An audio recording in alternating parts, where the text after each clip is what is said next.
Okay. What day is it? Tuesday. I'm going to mute it out there. Tuesday. Okay, yeah. Okay, we ready? We going? Yes. I know last night was tough. And, I mean, we got through a lot of stuff last night. But this, because it's the last week, I really feel like I need to be dumping, like, everything. I sent to your private emails from my email. I forwarded you the documents that I used in my last recording, and I will be going over those maybe a little bit tonight. I'm going to bring in some ideas first, and then, but by Thursday, we'll have gone through those ad nauseum. So, you know, hang in there. I wouldn't be recording anything before Friday anyway. But anyway, so let's get rolling. I sent.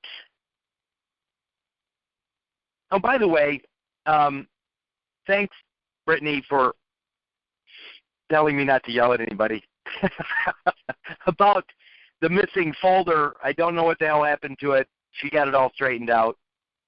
Everybody was offering all their recordings back. We had everything we needed. It just was shocking that this morning I woke up and folder 5 was there, and by the time I got back to it after I worked out, it was gone. So here's my only thing. That P Cloud, nobody needs to touch anything. I'm just telling you up front. You can download everything. There's a download button there. You don't have to check any boxes, move anything, share anything. You don't. That's not. But seriously, all the PDFs, you can copy all that stuff. The only thing you can't give to anybody else are these recordings. Everything else is already in the public. This is all private stuff. This is my private stuff. So these recordings are not for anybody else. You know, if I want to sell them to somebody else, that's my prerogative. It's my property. But as far as all the PDFs, there's 150 plus documents there. That's all public. So I gathered those together over the years, and those are, you guys can do whatever you want with those. I would read them all, I'll be honest with you, because I did. But so seriously, don't check any boxes. Don't share anything like that. Just download them and send them out on your own. But these audios are not for anybody beyond this call. So don't be thinking that, you know, it's your right to share my property. I've been yelling about this for 5 weeks. I hope everybody understands that I'm the only one entitled to my stuff. That's what's called industrial property. It's my right to do with it as I please, to dispose of it as I wish. So don't think that you know, I may be a nice guy, but I won't tolerate that kind of crap. But anyway, let's get started with what I sent you tonight. I sent obviously the documents that I recorded last, but I'm not interested in that yet. I'm interested in letting you guys know how long, just for you people that have heard a lot of this stuff, maybe even for the first time in the last 5 or 6 weeks, or maybe 7 or 8, or you just got on some of the XYZ calls in the last couple of months. I've been doing this. I've been involved with the afterbirth material for the better part of 5 years. So this is nothing new to me. I've been tweaking this stuff over the last 5 years. So what I sent you earlier today and later this afternoon were a couple of documents that I wrote just about 5 years ago. And I sent, you're looking, one of those is the Jesse White, Secretary of State Jesse White letter. And I'm going to go over these 2 documents because it's important that you know what the mistakes I made back then, I've fixed. So the stuff that I was dealing with and things that I saw 5 years ago, I tweaked them because I now know all of the pieces. So I want you to know what I knew 5 years ago, and so don't feel like you should know this stuff in 5 weeks because it took me 5 years to get here. I mean, knowing what I knew back then. What I'm going to read right now is 5 years old. So I've been building on this stuff for the last 5 years. Anyway, so the Jesse White letter was the first letter I wrote regarding the afterbirth material. And then I sent another one that's called the afterbirth constructive notice, or the constructive notice. By the way, I sent these around the world. The Jesse White letter was a letter to Jesse White, my Secretary of State of Illinois. I wrote this specifically to him. And then what I did is I included a constructive notice to Jesse White. Then I put these things together, and I sent out a cover letter over the top of these two. And I did a constructive notice to about 50 heavy hitters around the world times 2, because they did it for Debbie as well, my wife.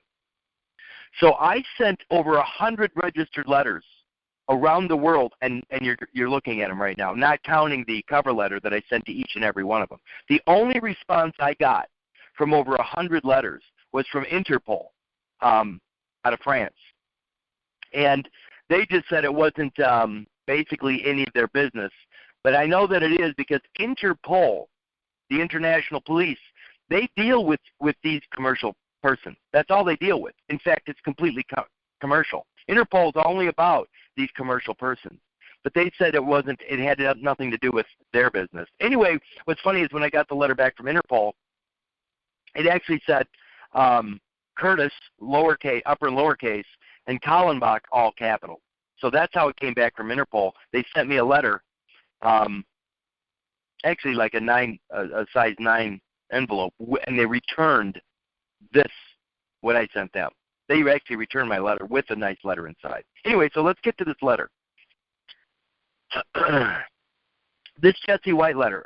I can already see some mistakes in it right off the top where I said I had my return address. I was trying to do what a lot of people were doing and still are doing to this day. That colon in between first and last name doesn't help at all. It's a nice effort. It's nice to try to separate those two positions. But if you look at Curtis Kallenbach, the way it's designed there, I'm placing myself before my father anyway. Kallenbach is my father's name. So by placing Curtis in front of my father, I am basically out of order right off the bat. Temporary pickup location was my idea because the fact that you go to the mailbox and you're only there at the mailbox, it doesn't matter where your mailbox is, but it's momentary. You don't live in the mailbox, even though in the last, 5 or 6 years, the post office actually had an ad, a poster up on the wall at the post office, and this is across the country, by the way. There was a poster that showed a bunch of like post office boxes, and there was a bright red one right in the middle that was like a front door to a house. I mean, come on, people. There was actually like a front door, like you lived in that box in the post office. And that's exactly what the postal address is. Basically, it's the home of somebody. It is a residence of somebody. So anyway, that was an interesting. I tried to get one. They wouldn't give me one. I asked for it. I said, "Would you mind if I take this when you guys are done using it?" And they said, "No, they can't do that." But anyway, it was very telling advertising. There's the address that we used to live up in St. Germain, Wisconsin. By the way, we don't live there anymore. So for those of you people that have a tendency to show up at other people's houses, we're not there. By the way, on a side note,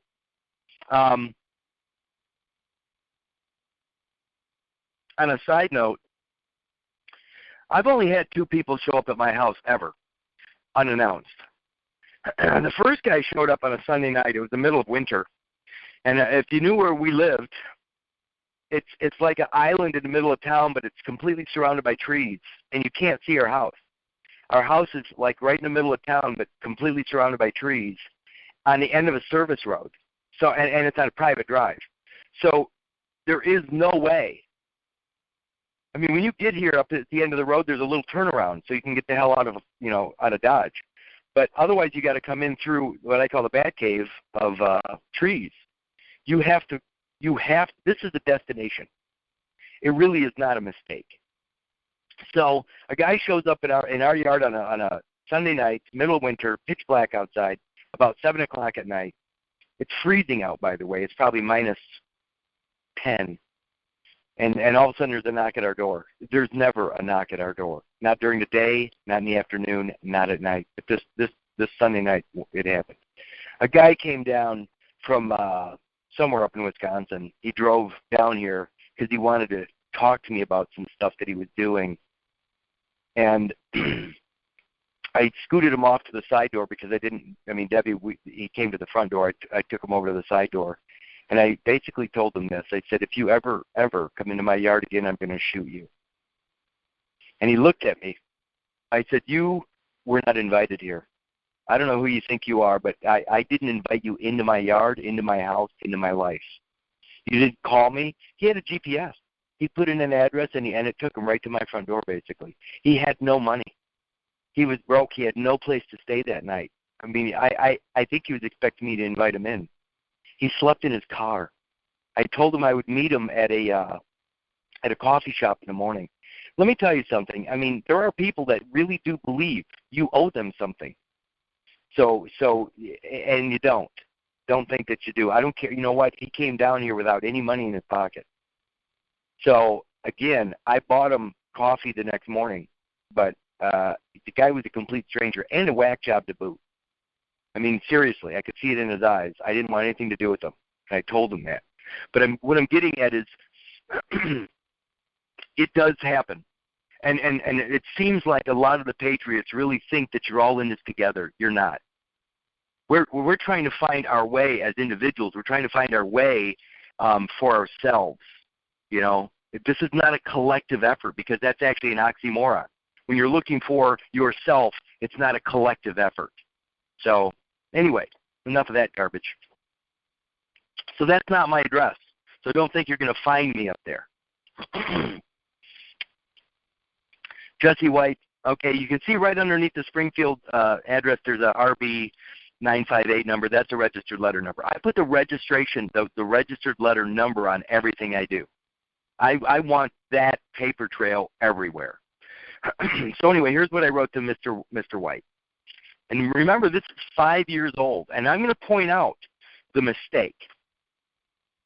It says, Dear Secretary White, I, Curtis, the living and legitimate firstborn son of Richard and Mary Ann from the family Kallenbach, now demand the immediate return of all biological material having my essence, DNA, accidentally lost, misplaced, forgotten, or mistakenly left behind by my natural mother and father after my arrival upon the premises of Swedish American Hospital within Winnebago County, City of Rockford, State of Illinois, United States of America, or Crown, on or near September 19th, 1960, and of course I put an asterisk there. It says, does not imply a claim upon any particular religious, political, or financial time frame,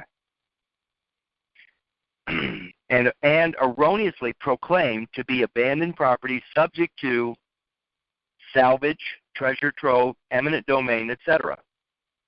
Any man or person having a legal right or claim to my essence, DNA, beyond myself, constitutes a claim upon the res and physical makeup of my existence or totality of my life, which is the very definition of slavery. So I put in a Black's Law slavery definition. Slave, a person who is wholly subject to the will of another, one who has no freedom of action, but whose person and services are wholly under the control of another, one who is under the power of a master and who belongs to him, so that the master may sell and dispose of his person, of his industry, and of his labor, without his being able to do anything, have anything, or acquire anything, but what must belong to his master. And that's a slave. Slavery is the condition of a slave, that civil relation in which one man has absolute power over the life, fortune, and liberty of another.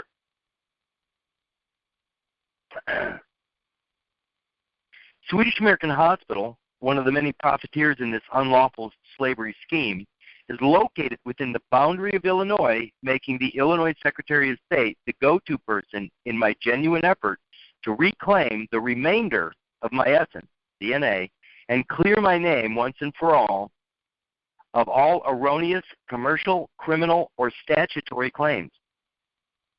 It was through the collusive efforts of Swedish American Hospital and State of Illinois that a second child was created using my essence, DNA afterbirth, as subject matter with a legal title amounting to the birth of an unsanctioned partnership between myself, DNA, and any person having an interest in the similar new issue. My essence, DNA, was used to model a conduit, a slave, through which rents, mortgages, licenses, liens, taxes, statutory charges, etc., could be legally extracted or collected using the information upon its birth certificate as a neatly packaged legal fact, signed, sealed, and delivered for use against me, DNA, in court without full disclosure or my knowledge and consent. It is self-evident to any reasonable man and his person that any claim upon such an issue is a claim upon my life, which again is the very definition of slavery. The 13th Amendment of the United States Constitution states, neither slavery nor involuntary servitude, except as a punishment for crime whereof the parties shall have been duly convicted, shall exist within the United States or any place subject to their jurisdiction. In truth, I have never had any religious, political, or financial convictions, held any self-destructive beliefs, or ever knowingly volunteered or consented to the taking, registration, or deposit of my very essence, DNA, as an oath, covenant, declaration, or pledge of allegiance to any particular doctrine, government, church, sect, denomination, organization, institution, enterprise, commercial franchise, or any other absurd purpose. I, Curtis, the living and legitimate firstborn son of Richard and Mary Ann from the family Kallenbach, now and forever declare all actions recognized by any name, title, or deed attached to my essence, DNA, beyond myself, to be in truth and fact criminal acts of slavery. To be clear, by the way, this is my tongue-in-cheek closing. To be clear, I have not written this letter to dispute a claim upon some lost or stolen French Impressionist work of art, religious idol, relic, or remains discovered at the site of some archaeological dig, or mineral rights to some denounced Spanish silver mine. This letter is my claim, statement, and evidence of my absolute and true dominion over my essence, DNA. Let the bright light of truth, as it shines here and now, be the final judgment directing the reasonable man and his person to conclude all claims upon such issues or matters beyond myself to be nothing short of slavery. So that was the first letter I ever wrote. And I see a lot of things in here now, as I'm going to pick this apart. Because I think it's important for people to know that I was pretty close 5 years ago. I mean, it's like anything else. When you're learning something, you have to learn the fundamentals first. Most of you guys that have put up with me for 5 weeks, going on 6, I see things. I talked to a gentleman earlier today, a nice guy, by the way, and he said he can't see things the way I see them. He struggles with this stuff. Well, I knew this 5 years ago or longer. And so it's very second nature. So when I talk about it in the depth that I do, I actually can visualize it as I speak it. Most of you people have probably only got to hear me over the last 6 months at the most. So you're trying to play catch up on something that is extremely deep. And the words attach in ways that when you see it, when you finally see it, you can't unsee it. It becomes too clear. So let me go through this letter real quick and show you what's different today. Right off the bat, this thing, it's not far off, but it's far enough. So number one, I'm looking at the first paragraph. And I like something in here. I don't really care about all the details. In other words, I learned something from Ocean's 11, which is a movie, by the way, where he says, don't use 7 words when 4 will do. Anytime you can get down to that, fewer words, if you can get your point across and not give them evidence to use against you or to find extra words that may be a mistake to use, use 4 words if you can. Use 3 words if you can. But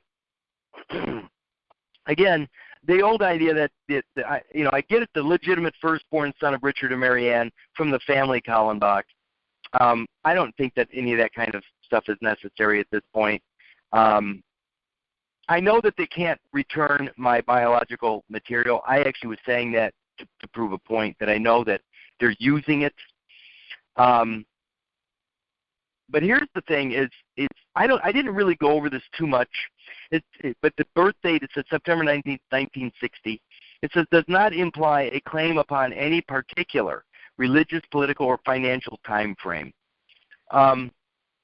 Just to let you know, I knew about the calendar back then as well, and I was talking about it back then. Just remember that in 1582, when Pope Gregory created the Anno Domini calendar, when he created it, it was and is to this day a copyright that the Roman Catholic Church has.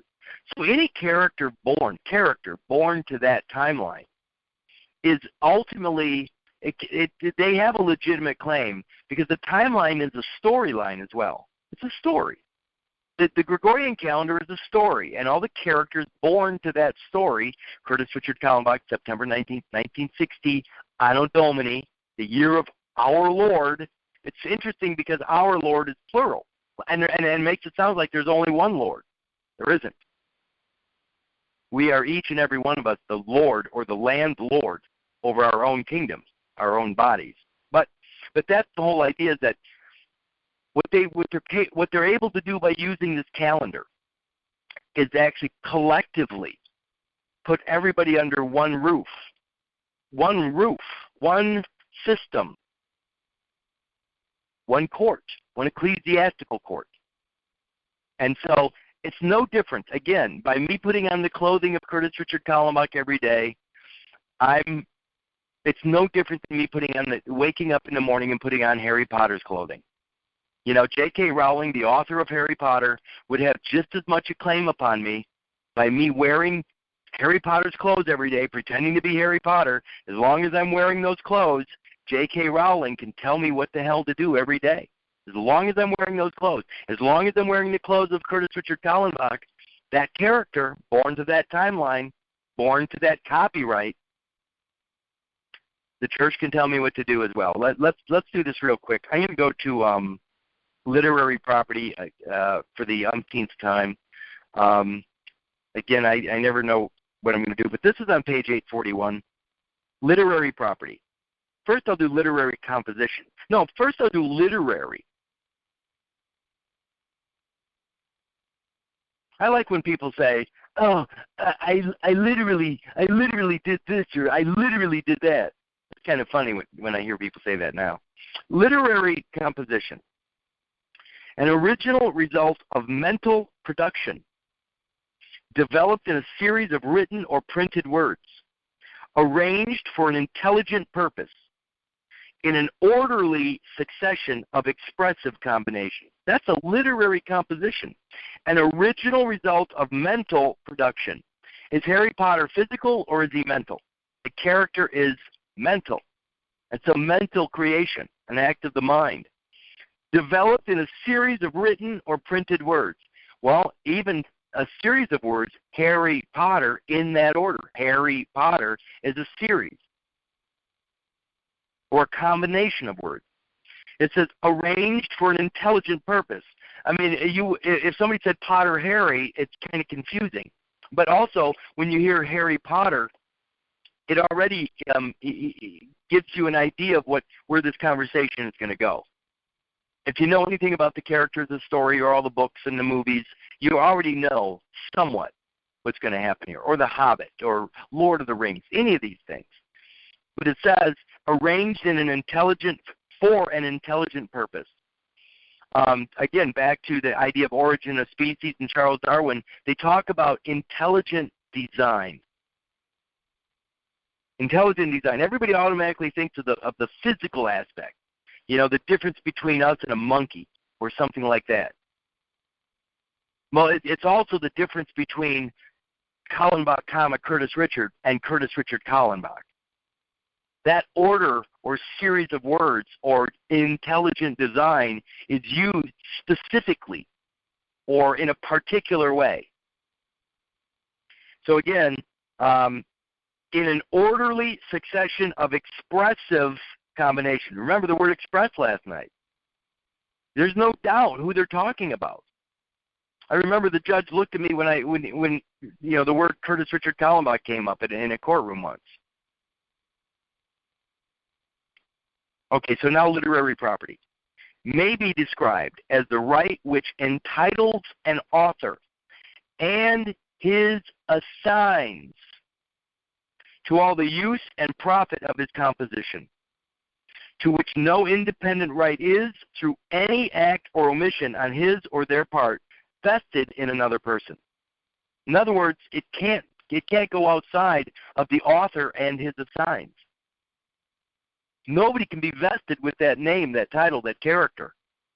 It says literary property is the exclusive right of owner to possess, use, and dispose of intellectual productions. The term denotes the corporeal property in which an intellectual production is embodied. That's a scary thing. Again, remember there's a living man underneath the clothing of the character. There's a living, breathing man who's acting the part. But as long as he's clothed in the character, the man himself is subjecting himself subject to the author. He's subject to the author. As long as he's wearing the clothing of the character, he's subjecting himself to the whims of the author. It says the term denotes the corporeal property. Corporeal. Wait, what is corporeal? Corporeal. Corporeal, not corporeal, corporeal. Let's see what corporeal is.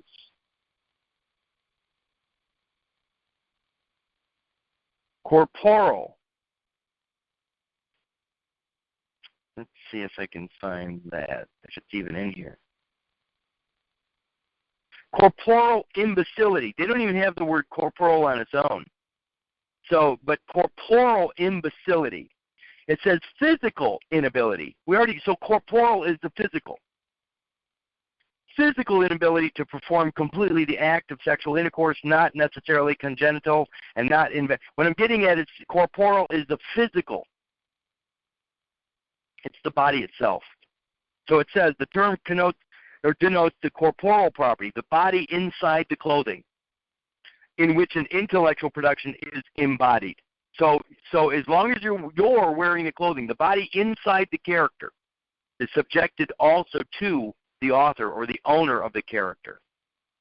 It's important to know this stuff because, again, on my letter it says, does not imply a claim upon any particular religious, political, or financial time frame. By the way, we have all been framed. We've been framed. It says that erroneously proclaimed to be abandoned property. We've talked about abandoned property through Haslam versus Lockwood and everything else. Trover, the idea of trover. I even used these words back then. Salvage, treasure trove, eminent domain. The whole idea back then even, I knew that they did something. By the way, I'd already been tased. I already knew that they had a way to lay claim to my physical side, my corporeal essence. Somehow they had the ability to shoot a couple barbs into my left shoulder and light me up. But here's the middle paragraph is where I really see some problems. Because see, I hadn't yet split the fetal tissue from the maternal tissue. See, it's the maternal that is being blended. That's the problem. The adulteration is where our DNA is being mixed with mother's DNA at the site, at the hospital, at the birth site. It's being mixed.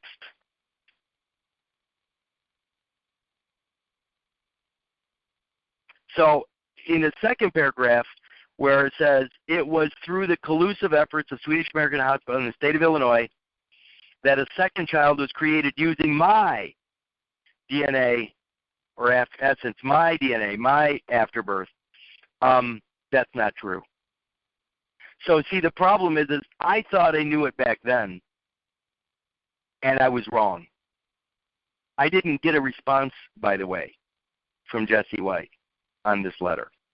But I never expect a response from anybody. But the concept is still correct. If I would have been, if I didn't say my DNA, if I would have known about the maternal being separate from mine and still being afterbirth, this letter would have had some power. Regarding the 13th Amendment, look at this. A lot of people would say, the United States. A lot of people are confused about what the United States is. But look what it says here. Neither slavery nor involuntary servitude, except as a punishment for crime whereof the parties shall have been duly convicted, shall exist within the United States or any place subject to their jurisdiction. The word there, T-H-I-E-R, or T-H-E-I-R, that's plural. So it says, shall exist within the United States or any place subject to their jurisdiction. I don't have a problem being born on the soil of Illinois and being one of the people that are being protected by the United States. See, that's what's funny is if my property is being protected, that means I have to be within the jurisdiction of that government. In order for them to act upon my property, I have to be within that jurisdiction. If they can act upon my property, then I have to be within that jurisdiction. And finally, the last paragraph. See, most of you probably won't see it, but I was not really joking, because the last paragraph says, "I have not written this letter to dispute a claim upon some lost or stolen French Impressionist work of art." That child of God. Well, actually, what I was referring to is the book Who's Monet. Who's Monet? Whose property was taken way back at the beginning, 56 years ago? And is it still in my family, or has it gone beyond my family into the state, the possession of the state? See, that's what I was getting at. Is that's a reference to the book Who's Monet? Because in the movie called Monuments Men, it's the same thing, trying to save the history or the cultural property. That's what Monuments Men is all about. But remember, my birth certificated person, or that person born into that, is cultural property. That the citizen is cultural property. It says religious idol, relic, or remains discovered at a site of some archaeological dig. For those of you that remember the movie The Exorcist. The Exorcist, when the movie when it opens, when you actually hear, you see the son of Iraq or Iran, I think it's Iraq, and a dig is going on, an archaeological dig, and it's dirty, dusty. It almost feels hot when you're watching it, and you hear all the hammers and chisels and stuff going on, and all of a sudden you see this little boy running from one place to another, and he finds a Jesuit priest. And they say they found something. So the Jesuit priest shows up at the site, at the dig, a discovery, as a matter of fact, a discovery. I'm not kidding. I'm trying to use some words now that make some sense in a courtroom. So they discover in this dig site. It's 4,000 years old, this dig site, by the way. And he reaches in and he pulls out a medallion, a metal medallion, like a silver medallion. And the medallion is a Madonna and child, a mother and child, just like the afterbirth is, the mother and child. He pulls it out of a hole in the ground. He pulls a mother and child out of the hole in the ground. Now, what's really interesting is that the 4,000-year-old hole, when they find out how old the medallion is only like 75 years old. So how in the world can a 75-year-old medallion end up in a 4,000-year-old hole? See, what I've been discussing kind of from the beginning is the idea of time travel. Calendars are the ability to travel through time on paper. That's what calendars do. You know, there's over 40 calendars being used around the world right now by different cultures. But the Anno Domini calendar is 13 days different than the Julian calendar. 13 days. And the only difference is one's considered the Western calendar, the calendar of the West. That's the Anno Domini Jesus fish calendar. And then there's doesn't have the Jesus fish. And that's 13 days. There's 13 days difference. They're just paper. They're just paper. But there's 13 days between the birth. I mean, in fact, being born at the same moment in time, the same exact moment. I went over the word moment last night. 2 different pieces of paper could be issued at 13 days apart. 13 days. I have a friend, and I spoke to this earlier, that is actually from Puerto Rico. And by the way, Puerto Rico is one of the biggest problems we have here, but I'm talking about as far as canon law, the whole District of Columbia and all that stuff. But he has 2 birth records from Puerto Rico. And they're 13 days apart because they're 2 different calendars.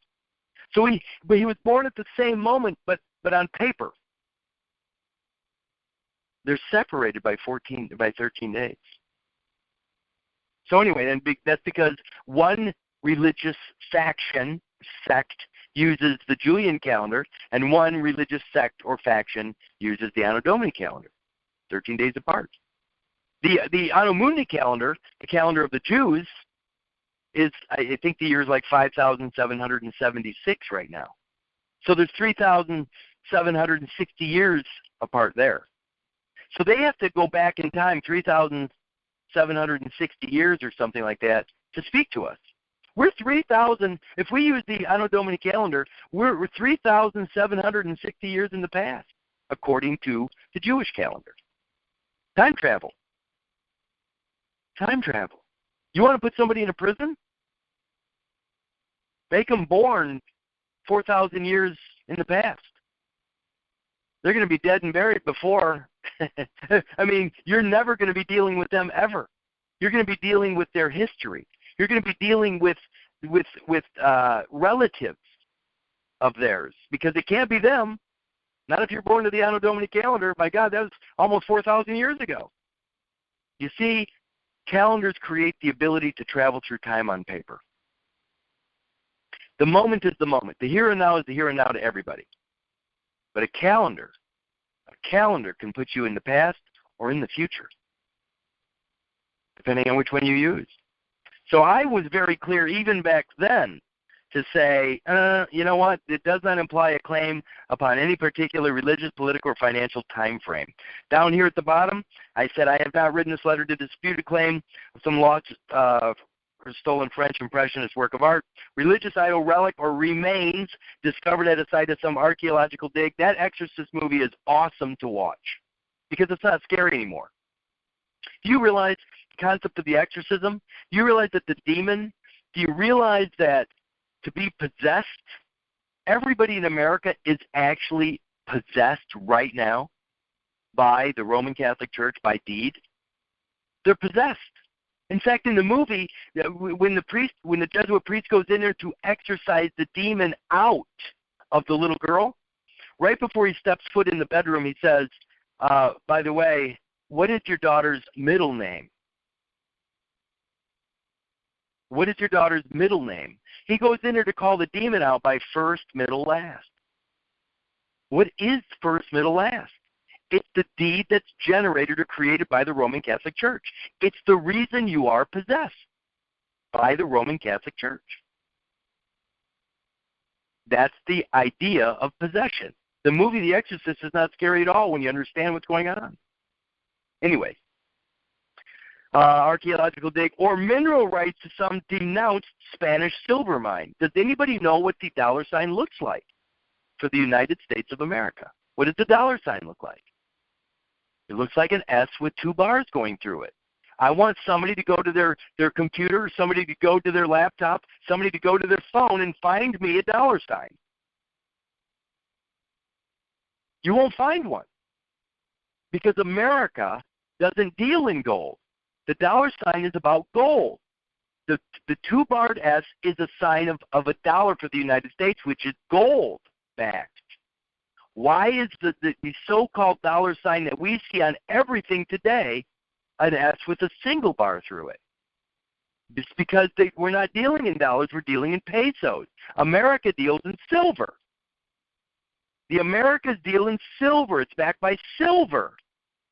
So the peso sign, the S with one bar, is what everybody uses. So all the American people are earning silver dollars, not gold dollars. The problem is they're getting their bills from the United States in gold dollars, but they're only earning silver dollars. Can you see why there's such a deficit? It's like a 60-to-1 ratio. You want to know why you're falling behind? Because the bills coming from the United States to the Americas is a bill in gold. But the American people, the Americas, which is South America, Central America, North America, they earn silver dollars. They earn pesos, which is, again, why you don't see a dollar sign on anything anymore, because we don't deal in dollars because everybody's an American from that new nation that was established by FDR in 1933, the nation that is consecrated. It's the Roman Catholic nation, and they deal in silver. You earn pesos, people. You're not earning dollars. You're earning pesos. I owe silver.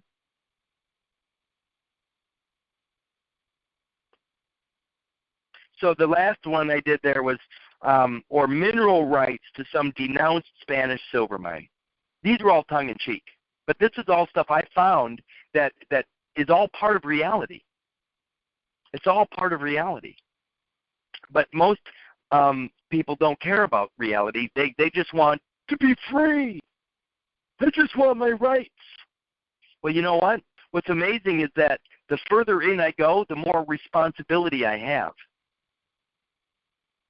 Most of the patriots that I talk to, they don't want any responsibility. What they want is to be free of responsibility or free from responsibility.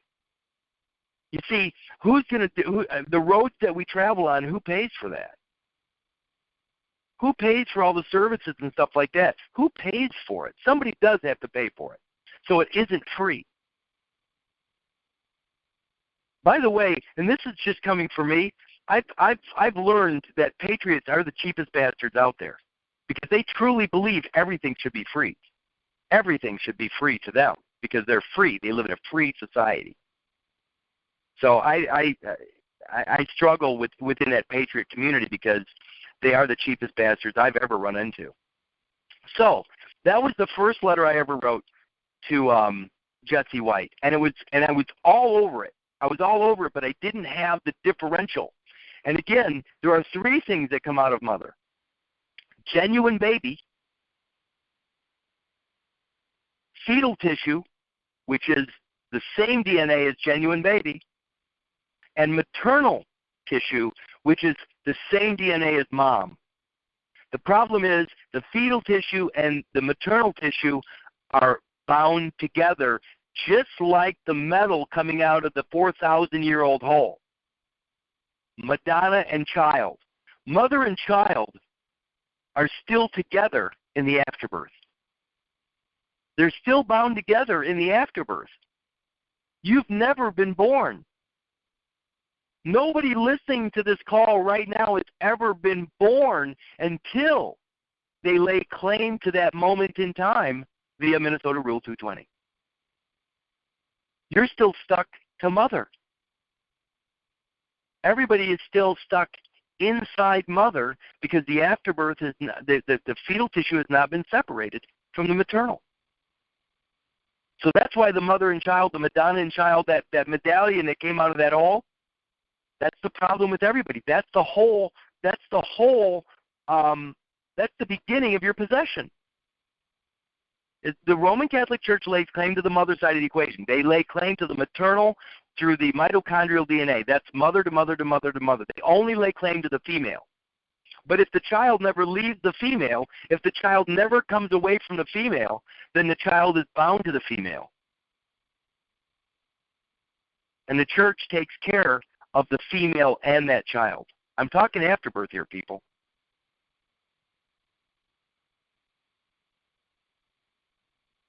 The truth is stranger than fiction. So the constructive notice. This was specific to everybody that received a copy of the Secretary of State letter. I wrote every one of these, the number at the top of this, every one of the 50-plus letters, there were 54 actually, every one of them had its own registered letter number at the top. I don't know who this one is, but so this is the constructive notice that went out to 54 different heavy hitters around the world. I'm talking King of Spain, President of the United States, the guy running the Lloyd's of London. I sent it to everybody in the world. UN, I sent it to everybody. I have a list around here somewhere, but I tried to find it today. I couldn't find a list of recipients. It cost me like $3,000. I actually had to give up some gold so I could mail out these letters. Constructive notice went out to everybody. So the King of Spain got this constructive notice. The King of Spain. It says, you have received this constructive notice if by mistake, fraud, error, legal construction, or fortuitous event, you or your particular church, sect, denomination, organization, institution, enterprise, government, or commercial franchise has ever handled or been the receiver of my unique manifest essence, DNA, or testament of my will, the res, without my knowledge or true full disclosure consent. Global profiteers have for decades colluded in conspiring to acquire custody of the equitable salvage of presumably discarded essential DNA material unbeknownst to the true owner in order to control all evidence pertaining to a legal cause of action. This illicit forensic slave trade is administered by so-called courts of justice using information upon a certificate of birth, which is a deed of interment, relative to a decedent child after birth, regarded as prima facie evidence establishing original jurisdiction. See, I don't talk about it as a deed of interment because people go, what are you talking about? Because I know that it's basically a dead body put into a sepulcher or a grave site. It's a grave. The afterbirth is already in its place. It's in a grave. It's in a sepulcher. It's resting in peace. And what we do is we desecrate the grave of that particular individual every time we use it in commerce. We're desecrating the grave. We go into the churchyard, into the cemetery, and dig it up. In essence, that's what we do. When they find us out in commerce using that character, we've desecrated the grave of the dead. Let's see if interment is in blacks. I don't know if it is. Let's see. Interment.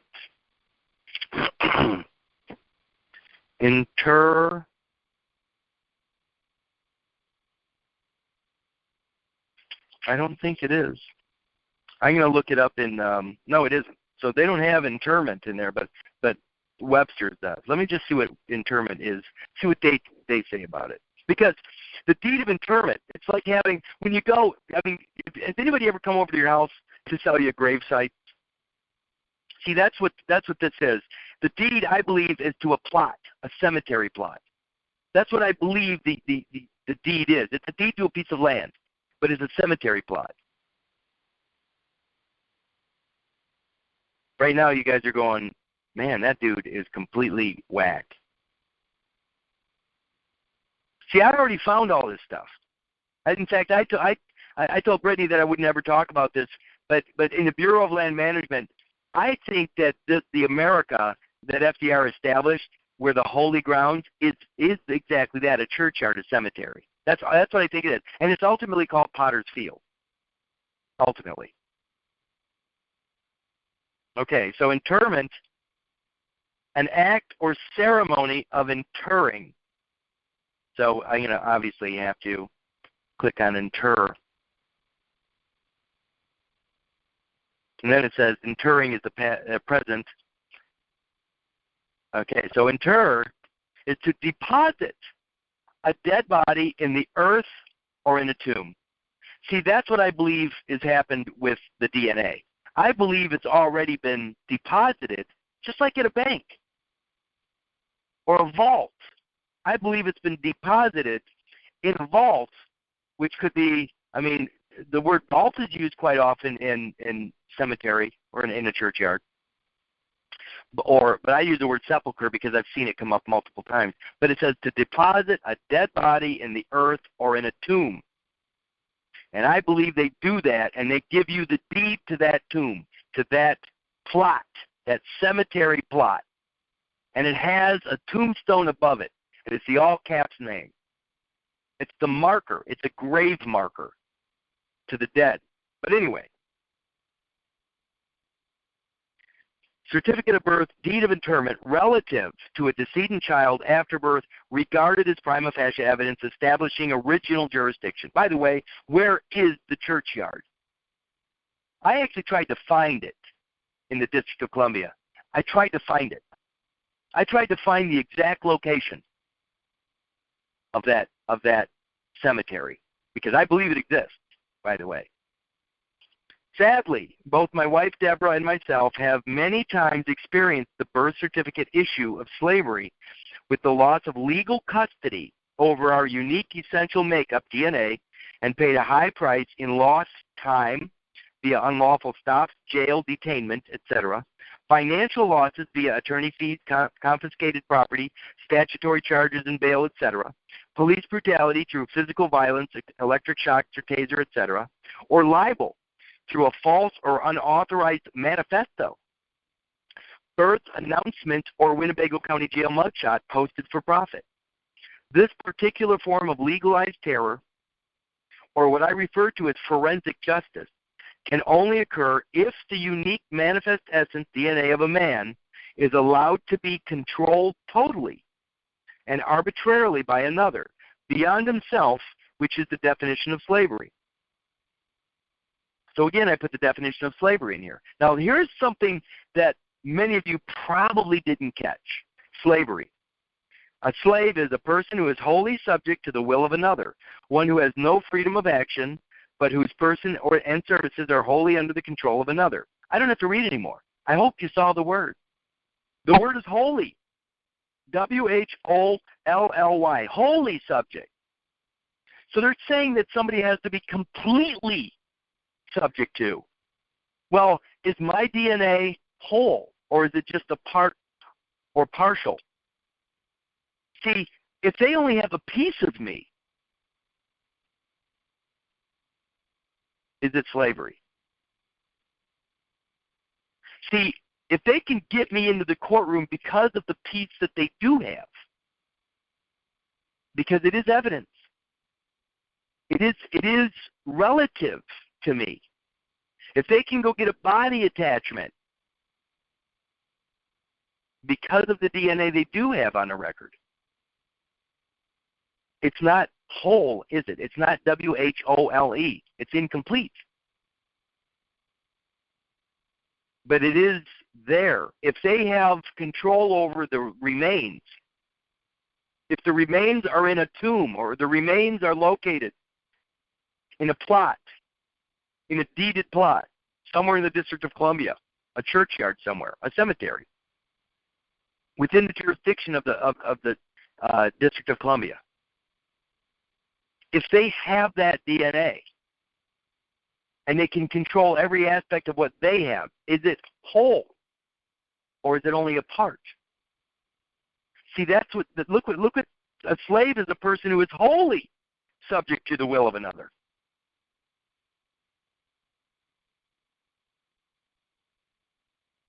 Wholly. So it can't be incomplete. So what they do is they draw you into the courtroom because they have a legitimate claim, upon the left behind material. But then you walk in there and you volunteer to be surety at that point through their manipulation or your conduct. So now you're volunteering. It's not slavery when you volunteer. By the way, when you volunteer, you lose all claims. You lose all claims. Even in courts of equity, you lose all claims when you volunteer. So again, a slave, it says, is wholly subject to. So they don't have that. They don't have all of me. But they have a piece that allows them to send out a letter or some invitation for me to go that's also backed up by the sheriffs and the police and everybody else. I'm going to the court no matter what. I mean, that's what they think. And they can force their issue, by the way. So, goes on to say, what unique essential is the true mark of one's spiritual manifestation in both time and space? Time and space. And that's DNA. DNA is deoxyribonucleic acid. I'm not going to read the definition of DNA, but I would advise you guys to read it. It says, why is absolute dominion over one's own unique manifest essence, DNA, important? Well, so here it says, and I am going to read this. It says forensic. What is the word forensic? Everybody thinks they know what forensic is. Oh, it's medical, it's this or that. Forensic, belonging to the courts of justice. That's what the definition of forensic is. Belonging. So if there's forensic evidence, it belongs to the courts of justice. Something called forensic is belonging to the courts of justice. That's right out of Black Stiff. Scientists can use DNA in blood, semen, skin, saliva, or hair found at a crime scene to identify a matching DNA of an individual, such as a perpetrator. This process is formally termed DNA profiling, but may also be called genetic fingerprinting. In DNA profiling, the lengths of variable sections of repetitive DNA, such as short tandem repeats and mini satellites, are compared between people. This method is usually an extremely reliable technique for identifying a matching DNA. Here we go. However, identification can be complicated if the scene is contaminated with DNA from several people. Several people. Let me ask you something. Does the afterbirth have one set of DNA or two? Well, we know that it has both fetal and maternal, so that's two. But it says several people. Identifying matching DNA, it says, if the scene is contaminated with DNA from several people. Let's look up several again, because I know that I went over it 3-4 weeks ago, but the idea of several states. Everybody thinks that several states are the original 13. Not if you understand what the word state of being or state means. Several. Oh, the several states. Oh, that's the 13 original states. No, it is not. It can be several. More than two. Often used to designate a number greater than one. Each particular or small number singly taken. Separate, individual, independent, severable. In this sense, the word is distinguished from joint. Several actions, where a separate and distinct action is brought against each of two or more persons who are all liable to the plaintiff in respect to the same subject matter. The subject matter is the title, by the way. Curtis Richard Kallenbach is the subject, and the DNA is the matter. So my mother is tied to Curtis Richard Kallenbach through the afterbirth. I am tied to Curtis Richard Kallenbach through the afterbirth. So my mother and I both can be brought into the same subject matter jurisdiction. As long as they have the afterbirth in their possession, both my mother and I are accomplices or are a party to or have an interest in whatever's going on in the District of Columbia. But it says right here, which is really interesting, it says, if the scene is contaminated with DNA from several people. Every birth scene is contaminated with several people. Curtis Richard Kallenbach is subject matter, is subject. The DNA, the afterbirth, is the matter. If I don't claim my proper place, my position is contaminated with the DNA my mother truly left behind. Because I didn't leave mine behind, because I have it with me right now. I have my DNA with me. I am my DNA. But my mother's left behind material is not quite the same. So, contaminated. Contaminated.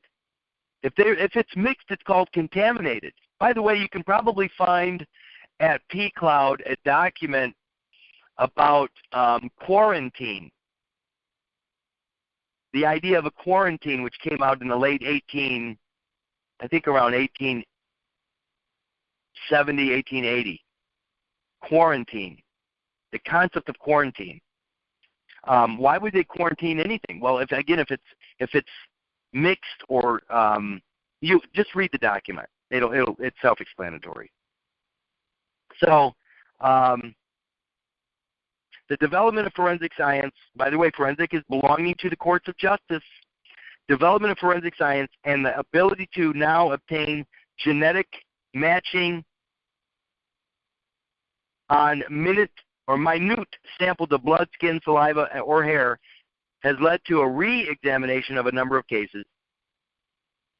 Look at this. I'm going to skip down to the bottom a little bit. No, I might as well read it. Screw it.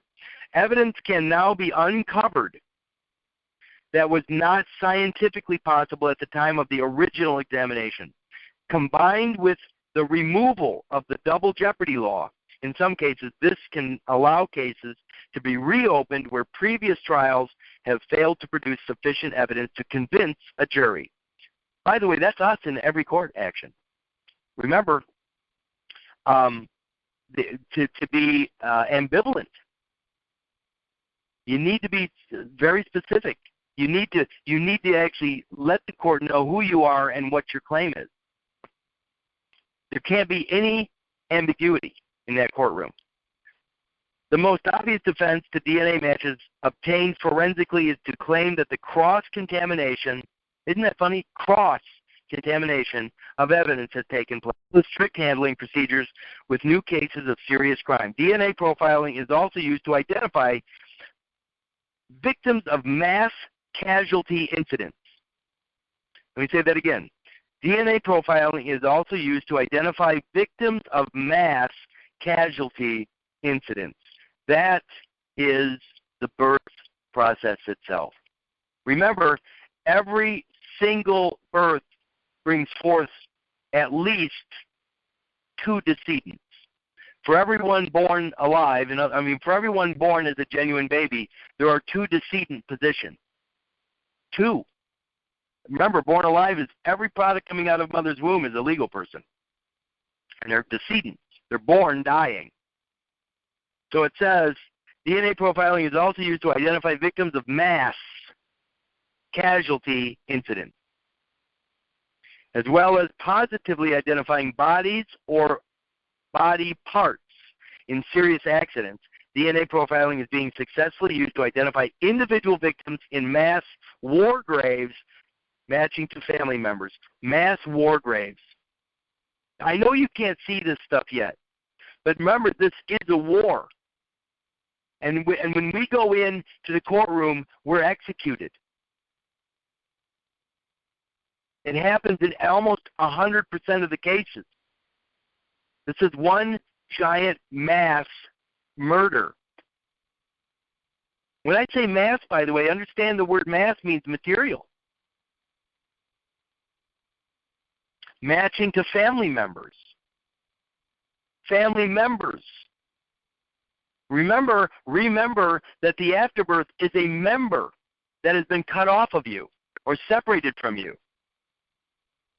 It says the vast amount of information provided in a few paragraphs above would lead any prudent man to conclude beyond a reasonable doubt that actual forensic control of a man's mark or his unique manifestation is to determine slavery legally acceptable, for no man would ever willingly agree to submit to such an obvious deprivation of rights, slavery, and loss of life, death, if he were indeed given full disclosure of the legal ramifications of the birth certificate title, assumed to be his name, for such sacrifice is clearly an act of self-destruction and suicidal in its very nature. I myself am no proponent of suicide. Definition of suicide: self-destruction, the deliberate termination of one's existence. Attempted suicide is a crime in some jurisdictions, not others. Some jurisdictions hold that attempted suicide, which kills an innocent bystander or would-be rescuer, to be murder. Others, manslaughter. Others, no crime at all. Some jurisdictions hold it to be murder for one person to persuade or aid another to commit suicide. Suicide is just self-destruction. If I don't lay claim to my position, my reality, if I don't lay claim to my DNA, that's an act of self-destruction. It's a sacrifice. I am now sacrificing myself for the greater good in their eyes. But it's still an act of self-destruction, and it's a legal suicide. It says, I myself am no proponent of suicide. Self-destruction, the deliberate termination of one's existence. Attempted suicide is a crime in blah, blah, blah. Look at this. Interestingly, assisted suicide is a Class 2 felony in the state of Illinois, under Illinois Criminal Code 1961, blah, blah, blah, with similar laws in 46 other states. I myself think that if a man were to be coerced into representing a decedent child instead of his actual living state of being, thus forcing him to trade or stake his unique manifest essence, DNA, his life, upon a dead or fictitious entity, all those who willfully participated in such a heinous criminal act, such as hospital doctors, nurses, administrators, judges, attorneys, clerks, reporters, bailiffs, etc., should be charged as assistants to a suicide and imposed with the maximum sentence allowable, or perhaps charged with criminal homicide or premeditated murder. You see, when you go into the courtroom, they're helping you commit suicide. An act of self-destruction. They're aiding you. But you know what? It's still all you. It's still all you. It's our conduct. That's our will. What we do is our will is our conduct. If we really don't will something to happen, we don't do it. Doesn't mean they're not going to be nasty to us. Finally, it says, to be clear, because of my lawful claim of absolute dominion over my estate, res, and unique manifest essence, DNA, any of my property held in trust, custody, or otherwise in any form, style, location, or time frame, for any purpose whatsoever, by any man or person beyond myself, is contrary to my true will and testament, and must be returned to me immediately or directly within 10 business days, delivery of this constructive notice, or all those who have ever handled or been the receiver of my estate, res, or unique manifest essence will be formally declared trespassers, thieves, or usurpers of the unique manifest essence of my life, and charged with slavery. In closing, let the bright shining light of truth revealed within this constructive notice be my final claim, stand, and judgment of absolute dominion, now and forever, over my estate, res, and unique manifest essence. You know what's funny? I wrote all this stuff knowing what I knew back then. And it's interesting because I still, when I think of Minnesota Rule 220, I still haven't actually, in their world, made a claim upon the first moment. I have still, with all this knowledge, with all these things going on, I still never made a formal claim in their world upon the very document that evidenced my arrival. See, I read this stuff all the time. There's lots of people putting out all these declarations. There's all kinds of people putting out all kinds of proclamations. There's all kinds of people saying, I am this and I am that. But not a single one of them understand that they don't care about that. All you have to do is lay claim to that alpha moment where the three witnesses identified your arrival. And the moment you arrive is the moment you are actually here, protected by that government. And from that point forward, from that point all the way to this moment in time right now, you actually own your own history. And of course, everything in that history, everything you created, everything you destroyed, all acts now are yours. You can't change history, but you can claim it. And now you finally actually have, remember, Seneca Vai says when man proves life, he's revested with his title. And when you're revested with your title, you actually have a legitimate claim upon everything you've ever earned. So no matter how well I thought I was writing back then, I still missed the point. I missed the point.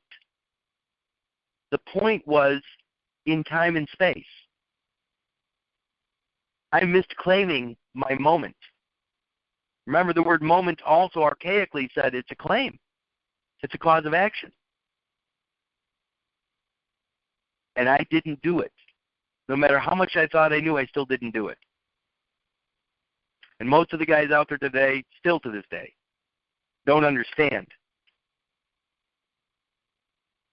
Minnesota Rule 220. So, let's get to Minnesota Rule 220. Maybe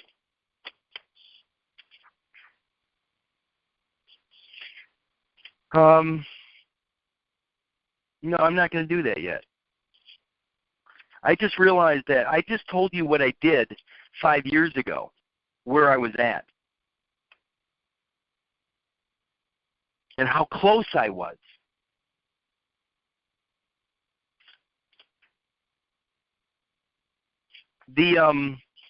Obviously the documents I sent you guys are still valid, but what I'm going to do now is I'm going to explain what I sent because of Title 50.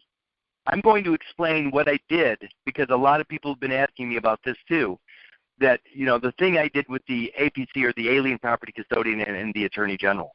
When I sent that stuff off,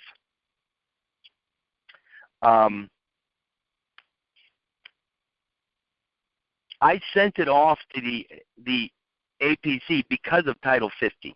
And Title 50 has in it the Trading with the Enemy Act. And if you have the Trading with the Enemy Act, I know I have it up at P-Cloud, but I'm only going to read one paragraph here. And this is the reason, this is one of the main reasons why I did what I did with the APC. Here's what I know.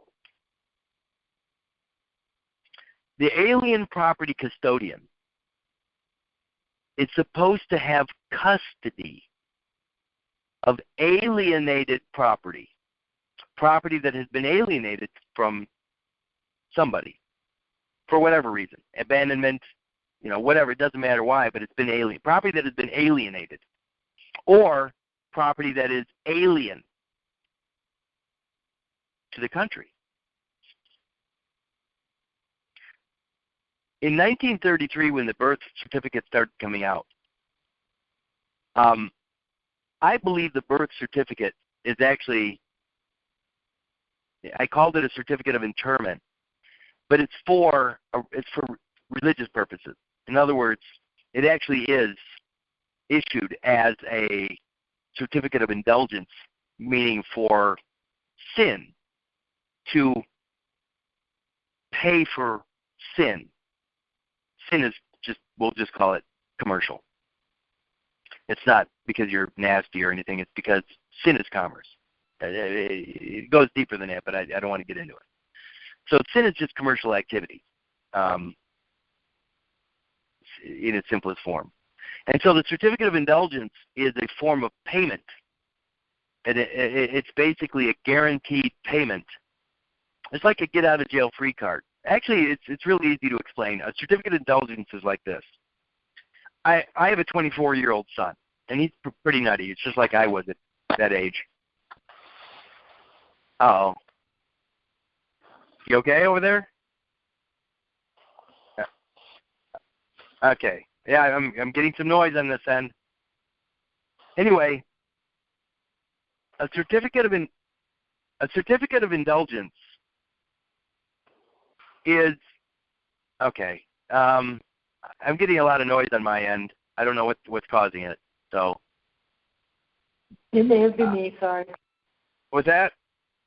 It may have been me, sorry. Oh, okay. Yeah, it's just really loud in my ear. But anyway, so what is a certificate of indulgence? If my son is just like I was at 24, I could go to the church and pay the church X amount of dollars or promise the church X amount of dollars, and they're going to give me a card that says, whenever your son needs this, whenever he does something really stupid or he needs help, you have this card that pays for his sins in advance.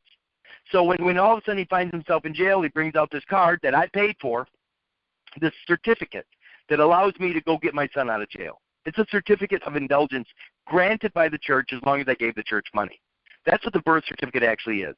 As long as you bend the knee to the church, you have this thing that pays for your salvation or pays for your redemption. I don't care what word you use. And that's what the birth certificate is issued from the Roman Catholic Church. It was created through the Roman Catholic system. They took all the gold from the United States, and what they did is they gave this thing, this certificate back. That's what they gave us. They gave us this certificate as a form of payment for all our sin. So, in 1933, the birth certificate comes out. Who was issuing the birth certificates? Where did they actually come from? They came from Italy. They came from Rome. Now, was Rome an enemy in 1933? Probably not yet. But by 1940 they were. Remember, Rome was on the side of Germany in World War II. So they were the enemy. And by having a document that was granted by Rome or Italy, it was alien property that was supposed to be within the hands of the Attorney General or alien property custodian. It was not supposed to be in our hands. But we were told that they were birth certificates. We were told that they were ours. So we believe that nonsense. They are not ours. Those certificates were never for the living baby. The birth certificate has never been for a genuine baby, ever. Curtis Richard Kallenbach is a certificate of indulgence, the Lamb of God. It is the Jesus fish. It is the very thing. It is the maternal side. Remember, it is a immaculate conception. Curtis Richard Kallenbach is Jesus, for crying out loud. I should say for Christ's sake. And it was created in Rome, by Rome, for Rome. In 1933, FDR even identified a separate nation, a consecrated, holy ground nation identified by these deeds. The land itself has a deed.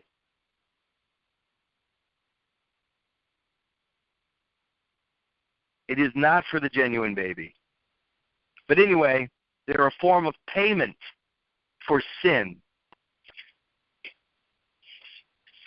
Title 50, Section 3, it says, acts prohibited. I'm reading one paragraph. It says, it shall be unlawful. Right away, you got to be thinking about the property that Italy gave to the American, that new nation FDR talked about in 1933, the consecrated nation. The one that is identified by the birth certificate. It says, it shall be unlawful, A, for any person in the United States, except with the license of the President, granted to such person, or to the enemy or ally of enemy, as provided in this act, to trade, to attempt to trade, either directly or indirectly, with, to, or from, or for, or on account of, or on behalf of, or for the benefit of any person with knowledge or reasonable cause to believe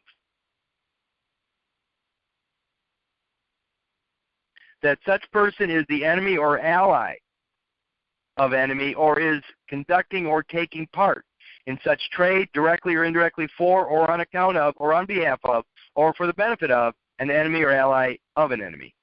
B, for any person except with the license of the President to transport or attempt to transport into or from the United States, or for any owner, master, or other person in charge of a vessel of American registry to transport or attempt to transport from any place to any other place, any subject or citizen of an enemy or ally of enemy nation, with knowledge or reasonable cause to believe that the person transported or attempted to be transported is such subject or citizen. They're talking about the birth certificated person.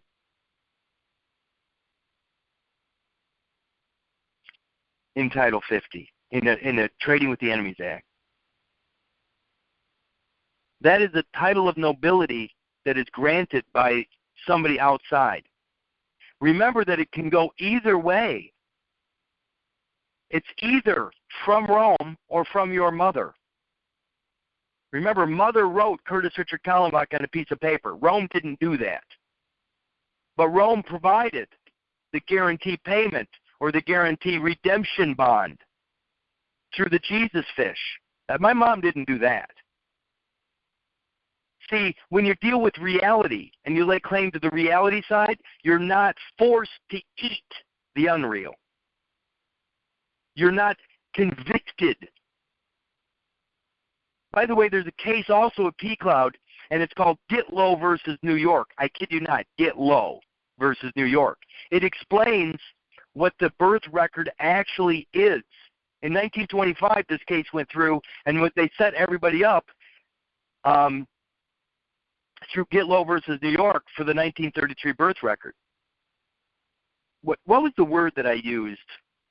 Let me see if I can find that real quick. The word I used was, let me see.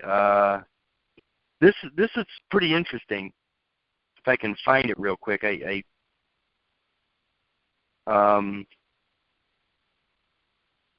had to do with, wait a minute, it was probably in the constructive notice. Here it is. Manifesto. Manifesto. Let's go to manifesto real quick. Because the word ship manifest as well as manifesto, let's see if manifest is in blanks. Because the birth record identifies participation.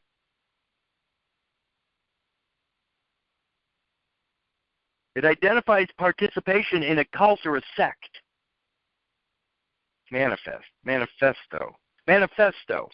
A formal written declaration promulgated by a sovereign or by the executive authority of a state or nation, proclaiming its reasons and motives for declaring a war or for any other important international action.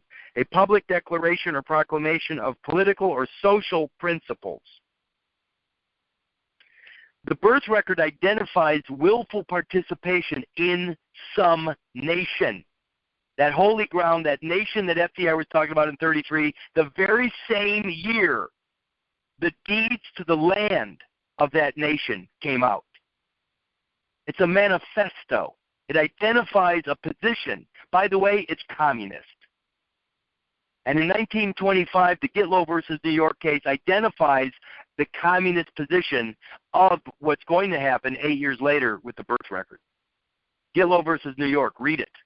They're talking about everybody agreeing to join this cult by accepting this record as if it were theirs.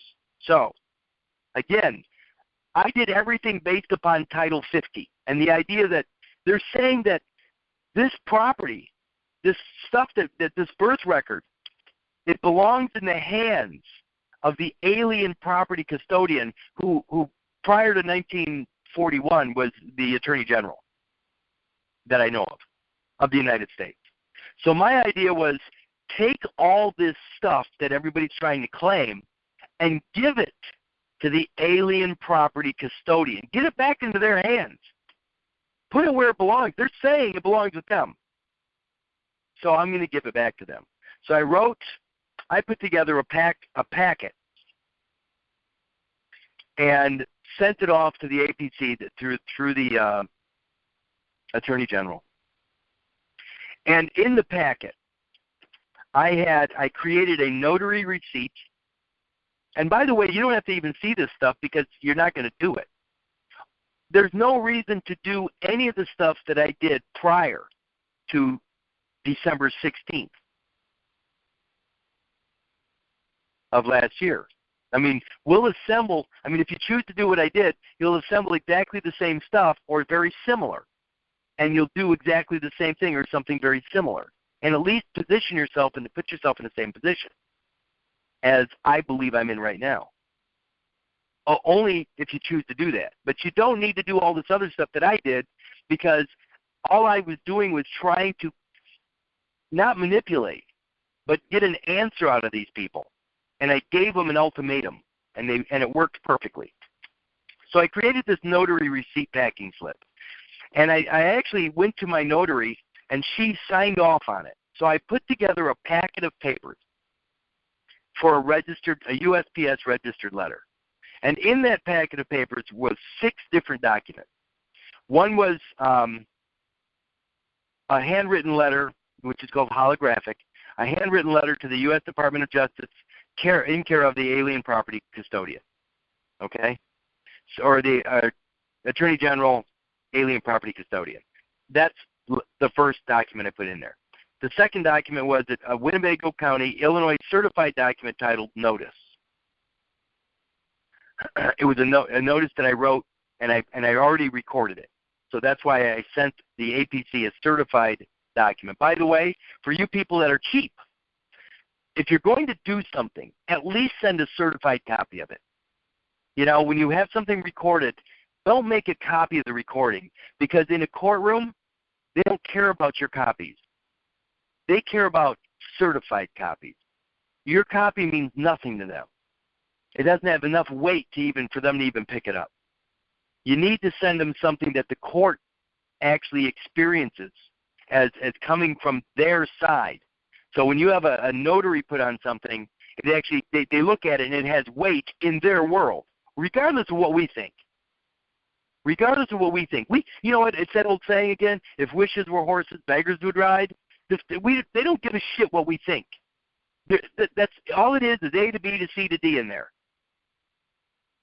They don't care about what we think or what we believe. 3, I put in another certified document called Waiver Inter Vivos Testament. 4, I put an independent forensic DNA testing, a certified lab result for my personal or my private DNA profile, which identifies what? Me, my DNA. 5, I put in the United States of America Department of State authenticated certificate of live birth for Curtis Richard Kallenbach, upper and lower case. And then I also put, because Illinois has this, I put in the United States of America Department of State authenticated certification of birth record for Curtis Richard Kallenbach, all caps, because Illinois has that. So I put in 6 documents. And my notary receipt and packing slip actually is 1 page, and it has the notary stuff down below, okay? So she checked, made sure all those documents were there. She put check marks on everything, signed off on it, and put her seal on it. And she put, it actually says in here, I so-and-so have personally received, acknowledged, placed, and sealed with my own hands all of the above items listed into a USPS registered letter identified as RE 325, blah, blah, blah. So she actually signed and sealed this and put everything in the registered letter.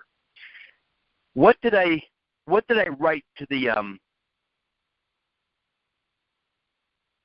APC? What was it I'm trying to get across? Always try to figure out, what are you trying to get across? What are you trying to accomplish? Don't do anything until you already have the end in mind. You got to know what you're trying to do. My goal was this. Because of the Title 50, my goal was, listen, Either the APC, the alien property custodian, is going to act as fiduciary over this birth stuff and take full liability and responsibility for it as fiduciary, or she's going to send it to the owner. If they're not supposed to be fiduciary, then my goal is to get it for her to send it back to the owner or to the owner. I don't care who the owner is. I had an idea, but I didn't know. So I wrote the letter. I dated it, present. And I put it in reference to information and unknown owners. It says, to whom it may concern. I believe the enclosed authenticated certificates identify subject matter that belongs within the care or trust of the alien property custodian per USC Title 50. By the way, USC Title 50 is giant. It doesn't just have Trading with the Enemy Act in it. It has lots of things in it. And I read the whole thing and I thought, this is where the birth certificate belongs. It belongs in the hands of a fiduciary, somebody that has the wherewithal to handle this property. They've already got something on deposit, so a trust is already existing, so they must be fiduciary. And Title 50 says they're supposed to have this stuff. So I'm going to comply by saying Title 50. So again, I said, I believe the enclosed authenticated certificates identify subject matter that belongs within the care or trust of the alien property custodian per USC Title 50. If the truth is contrary to my belief, it is my will that all such property be returned immediately to the true owner. Also, if I have ever mistaken in any way, shape, or form property belonging to another, I am truly sorry, for it was not my intent to do so. In other words, if I was using this property and it wasn't mine to use, I was saying I was sorry. I was washing my hands of it. Some people would say that I was surrendering it to the APC. I was surrendering this property. But it says, if the truth is contrary to my belief. I didn't say if I was wrong. I said, if the truth is contrary to my belief, it is my will that all such property be returned immediately to the true owner. By the way, what does immediate mean? What is immediate? Let's see what it says here. Immediate. Okay.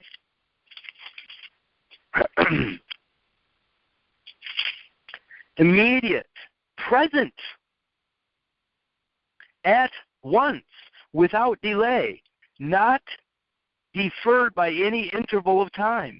In this sense, the word without any very precise signification denotes that action is or must be taken either instantly or without any considerable loss of time.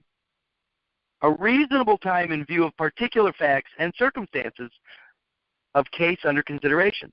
Next, in line or relation. Directly connected, not secondary, blah, blah, blah. It says present, at once, without delay. Okay? Immediately, without interval of time, without delay, straight away, or without any delay or lapse of time. Okay. So I said immediately, returned immediately to the true owner.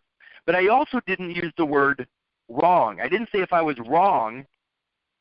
I said if the truth is contrary. Why would I say that? Because let me read the word wrong. Let's see, wrong. So if I said if I am wrong, it is my will. I didn't say that. I said if the truth is contrary to my belief. Here's the word wrong. Wrong, a violation of the legal rights of another, an invasion of right to the damage of the parties who suffer it, especially a tort. It usually signifies injury to person, property, or relative non-contractual rights of another than wrongdoer. with or without force, but in more extended sense includes violation of contract. The idea of rights naturally suggests a correlative one of wrongs, for every right is capable of being violated. So if I admit to being wrong, I'm admitting to a violation. I don't want to do that. You see how important it is to be careful with the choice of words. I'm using their language because they're using their language. I don't use my wishful thinking language. I'm just going to say what I want to say, and they're going to, God damn it, they're going to listen to me. No, they're not. They don't give a shit what you have to say because they're going to go into this book and they're going to interpret it the way they want to. They don't care. They have their own language in that world. And you don't speak it. And neither do I. I have to choose my words very carefully. So, if the truth is contrary, truth is contrary to my belief. What is my belief? My belief is in sentence number 1. I believe the enclosed authenticated certificates identify subject matter that belongs within the care or trust of the alien property custodian per Title 50 U.S.C. So that's my belief. But if the truth is contrary to that belief, it is my will that all such property be returned immediately to the true owner. Then, of course, the second paragraph says this.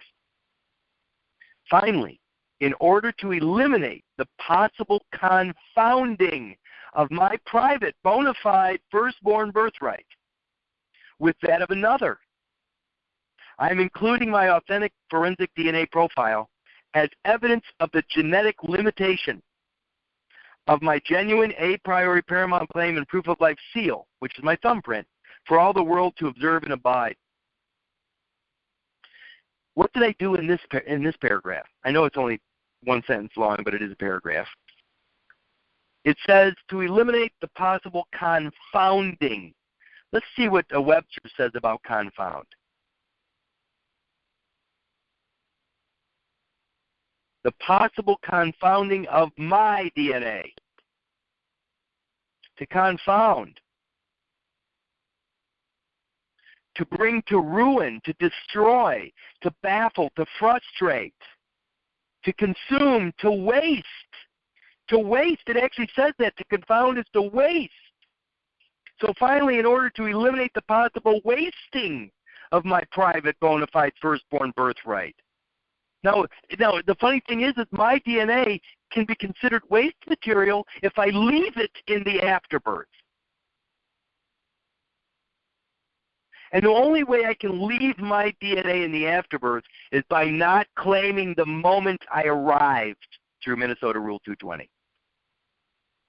If I don't claim that moment, my fetal tissue stays in there and mixed and is confounded with mother's maternal tissue. That's a confounding. Because now my tissue, my DNA becomes waste material as well. I become a waste case. What else does it say here? Baffle, frustrate, consume. Isn't that funny? You can't have your cake and eat it too. So, to confound, if I leave my DNA, if I leave my fetal tissue in there, if I don't lay claim to that first moment, that alpha moment, my stuff gets forgotten, just like the Madonna and Child medallion. I'm stuck inside mother for the rest of my life. But it says to consume is to confound. You can't have your cake. Remember that afterbirth is called cake? So you can't consume the cake. You can't consume the afterbirth.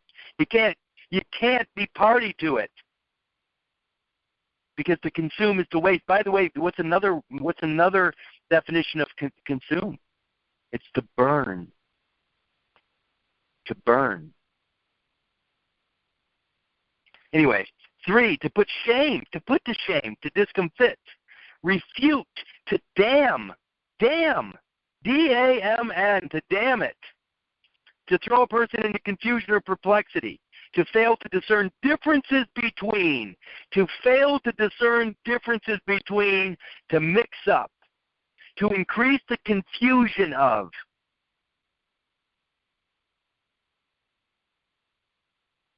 to destroy, to frustrate.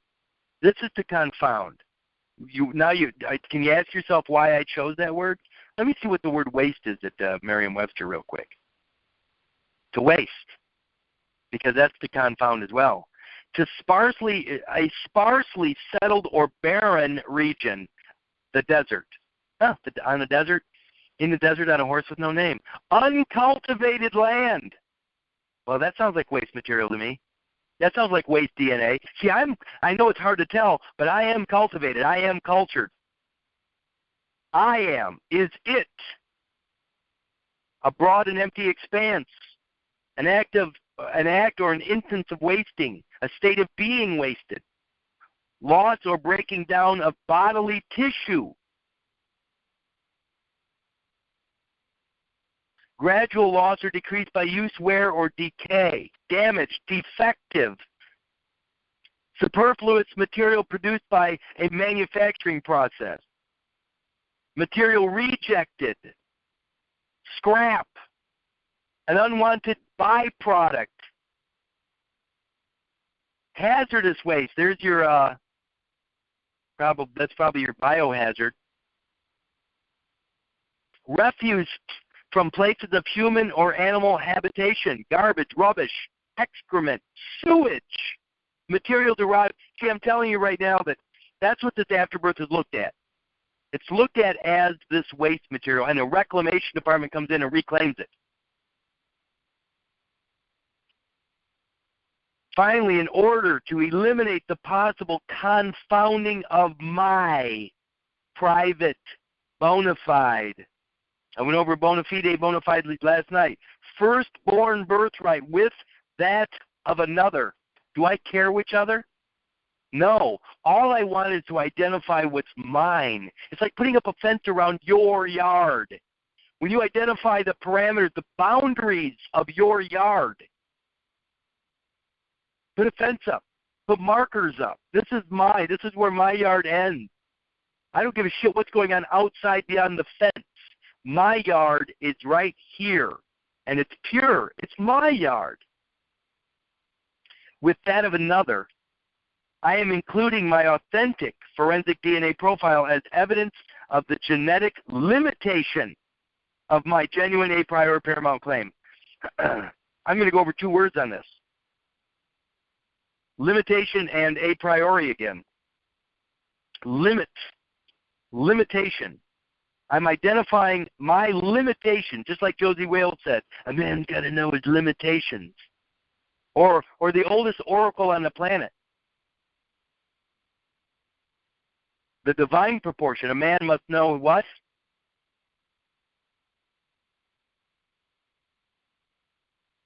Okay, limit.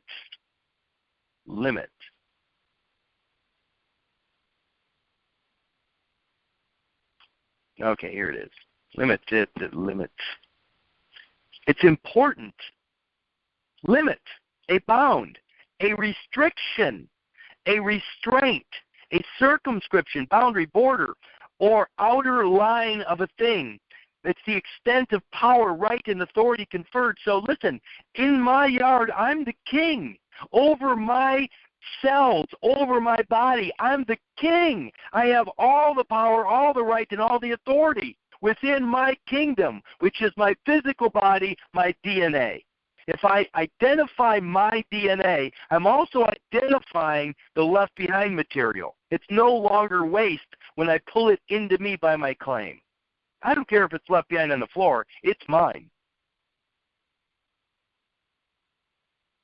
Limit, a bound, restriction, restraint, circumscription, boundary, border, or outer line of a thing. Doesn't an outer line of a thing actually sounds like the word trace, doesn't it? Trace. It says extent of power, right, or authority. To limitation. I use the word limitation. The genetic limitation of my genuine a priori paramount claim. Limitation, restriction, or circumspection. Settling an estate or property. Settling an estate or property. Do you think that maybe because of this letter, at least they knew what my claim was? Is it possible that even beyond the very thing that I did. When I laid claim to it through Minnesota Rule 220, I already identified what I was limited to. I'm only limited. My sovereignty does not extend beyond my body.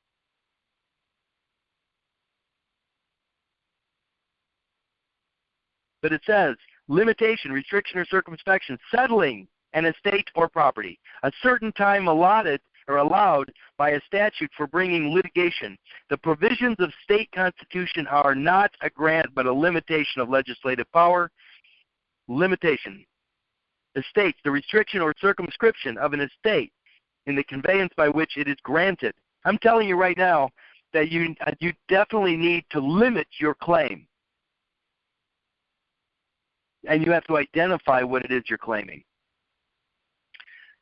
Evidence of the genetic limitation. By the way, everything is evidence. Again, whose property is it and who can prove it? I don't care what you say.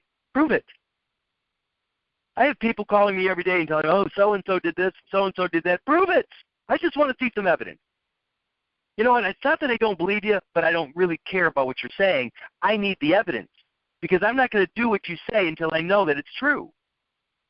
The only time I've ever really screwed myself is when I listened to people or I trusted what they had to say and I didn't look into it myself. And I screwed myself every single time when I didn't do my own due diligence. I'm telling you right now, even to do it with me. Learn it for yourself. My God, there's 155 documents there. Oh, but it takes too long to do that. You know what? It doesn't. Not when you have the eyes to see. When you start looking at these documents, you're going to be scanning them going, holy cow, holy shit, holy crap. A priori. Remember, the zygote is the first of your kind. A priori.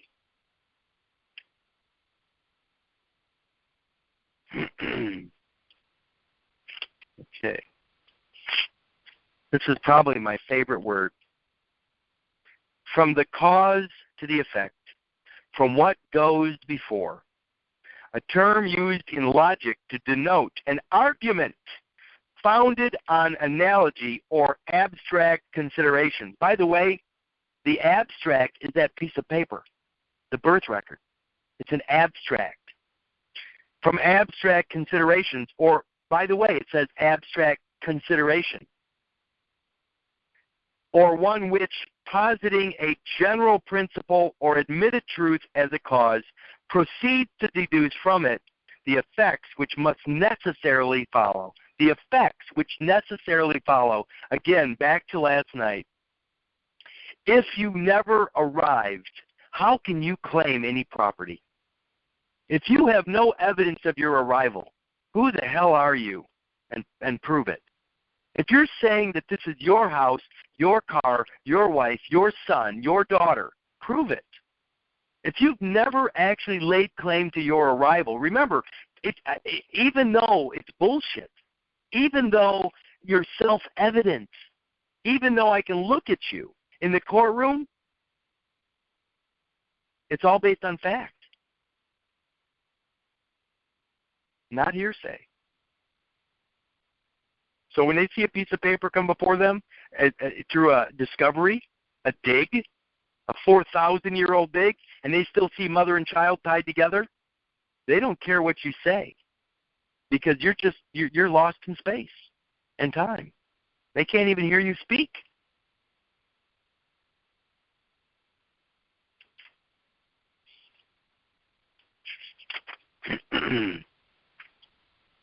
So that was the letter I wrote.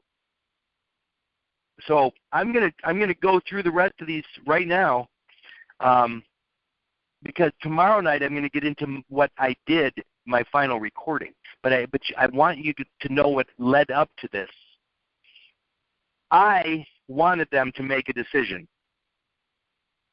It says, I believe the enclosed authenticated certificates identify subject matter that belongs within the care or trust of the alien property custodian per Title 50, USC Title 50. If the truth is contrary to my belief, it is my will that all such property be returned immediately to the true owner. Also, if I have ever mistaken in any way, shape, or form property belonging to another, I am truly sorry, for it is not my intent to do so. It was not my intent to do so. Finally, in order to eliminate the possible confounding of my private, bona fide firstborn birthright with that of another, with that of another, well, that right there eliminates the afterbirth as potential brother and sister. I'm saying I'm the firstborn and I have a private birthright. I don't care about what you guys generated through your born alive nonsense, because I'm trying to single mine out from that of another. I am including my authentic forensic DNA profile as evidence of the genetic limitation of my genuine a priori paramount claim and proof of life seal for all the world to observe and abide.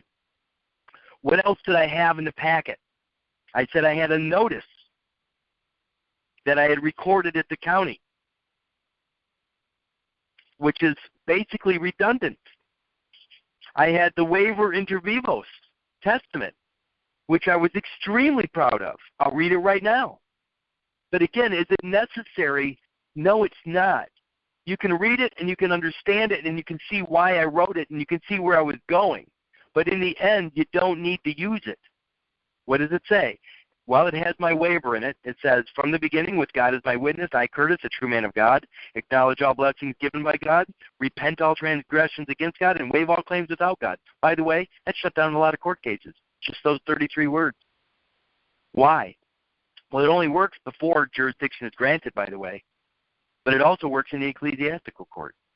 So, to wit, right behind the waiver, I wrote my inter vivos testament. So, to wit, this is what I wrote. This is, by the way, this is recorded as well. It says, I, Curtis, am the sole survivor to an event reported as having occurred at the artificial time construct known as Monday, September 19, 1960 at 3:50 a.m. in Swedish American Hospital, located on the soil of Winnebago, Illinois. Often referred to as a live birth, said event marked the actual arrival of my perfect spirit-filled physical body and was forever memorialized by a Winnebago, Illinois record titled Curtis Richard Kallenbach. No other true sibling was born that day, and all remaining products subsequent to my live birth event, consisting of nothing more than non-functional biological waste material with no innate source of life support, should have been rejected on the spot of expulsion without the farce of salvage, ceremony, or a separate vital record, legal identity, or additional probative measures. From the beginning, Curtis Richard Kallenbach has been erroneously presumed a separate foundling child, resulting in a fraudulent conveyance of my true nature, which is the legitimate product of my lawful parents, to the wrongful care of a foreign or partisan person, place, or thing. Paragraph 2. I, Curtis, the age of majority, with sound and disposing mind and memory, with a priori dominion and paramount claim upon said legitimate product, possess for absolute redemption fully authenticated birth certificates for Curtis Richard Kallenbach and Curtis Richard Kallenbach, all caps. I have placed many writings on a Winnebago, Illinois record evidencing the actual equitable ground upon which I truly stand regarding said particular subject matter, whereas any assent to the mere individual Curtis Richard Kallenbach is an unrealistic admission of severance, evidencing a house divided, having neither my sanction nor my consent. Final paragraph. I, Curtis, in order to wash my hands of all such nonsense or absurd premises, do hereby pay $1 and return the improperly assigned libellus character, the certificate, and his story script to its point of origin, Winnebago, Illinois, in exchange for my actual life and homeland. With this final act of faith as the one true man of God and said live birth event, I demand the immediate restoration of my good name and legitimate birthright wrongfully held on behalf of said character, for any reasonable being can clearly see that in no way am I to be presumed missing, dead, defective, or subject to probate, until, of course, the day of my actual physical death. Then I signed it, Curtis, with thumbprint. That's my waiver inter vivos. It's a hell of a document. But again, not relevant. It's no better, realistically, than the constructive notice or the original letter to the Secretary of State I wrote 5 years ago. Again, a lot of good shit. And I put the $1 stamp on there because you're always $1 short in the tithing. I have a copy of the independent forensic lab report, the lab report, the profile. By the way, what name did I use on my independent DNA profile? I used the name that was on the certificate of live birth, Curtis Richard Kallenbach. So the DNA matches Curtis Richard Kallenbach, which is also the afterbirth chorion, or what? Fetal tissue. So I identified with the afterbirth, but I am the living man. So I'm basically taking Curtis Richard Kallenbach, the title, putting the DNA that is already attached to it, and I have it in my possession now. It's in my possession. I had, I sent them the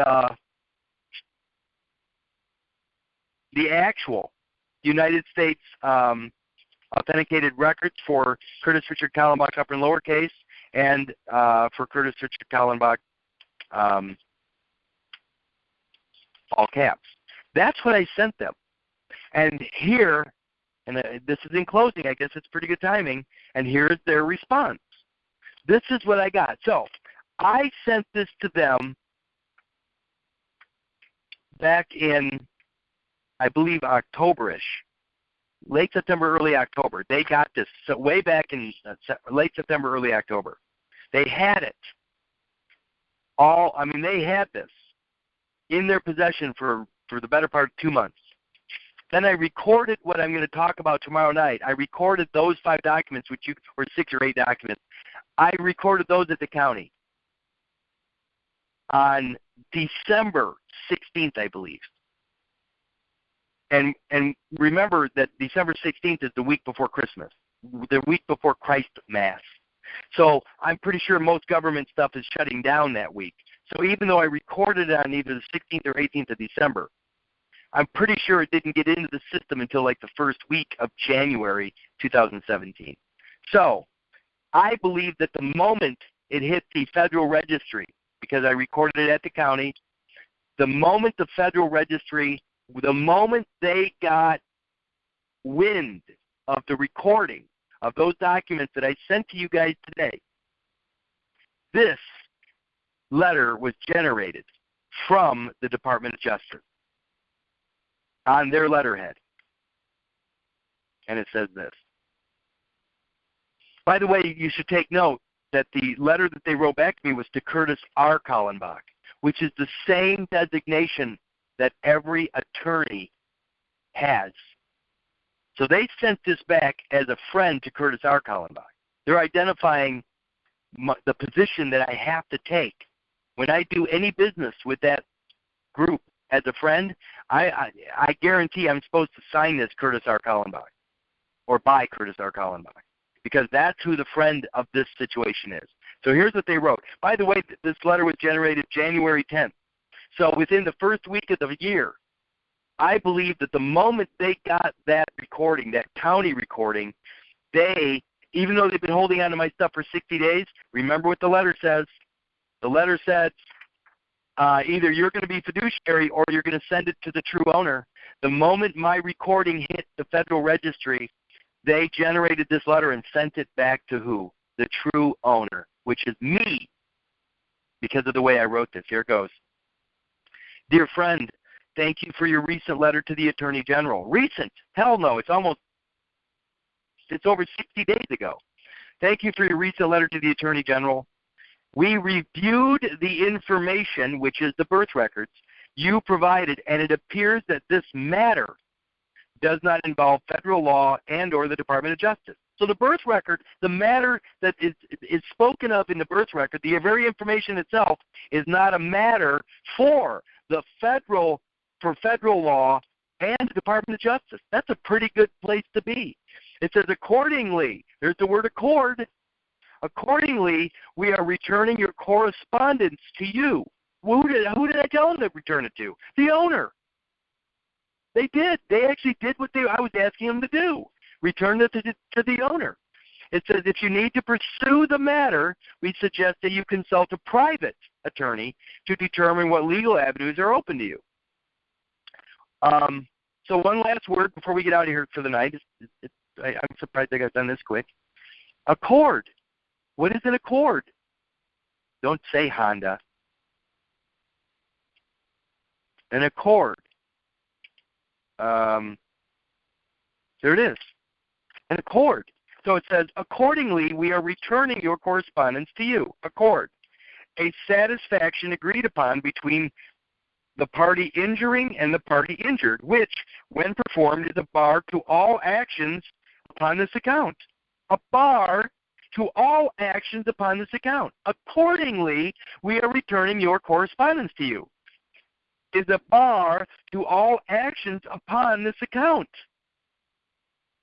An accord being a contract, the requirements of mutual assent and consideration must be met. Hell, I sent the shit back to them. They sent it back to the owner based upon what I did. An agreement to accept in extinction of an obligation, meaning I'm no longer obligated. Something different from or less than that which the person agreeing to accept is entitled. It may arise both where the demand itself is unliquidated or in dispute, and where the amount and nature of the demand is undisputed. And it is agreed to give and take less than the demand. Again, an accord in practice, to agree or concur as one judge with another, in agreement with one judge with another. Accordingly, we are returning your correspondence. And on that note, I'll be going over the documents that I sent you guys today, but I thought it was important, extremely important, that you realize that your 5 or 6 weeks with me took me about 6 or 7 years to figure out. So don't think that this is gonna be easy. It isn't easy. I know it's not easy. So anyway, that's it for the night. I'm done. See you tomorrow night.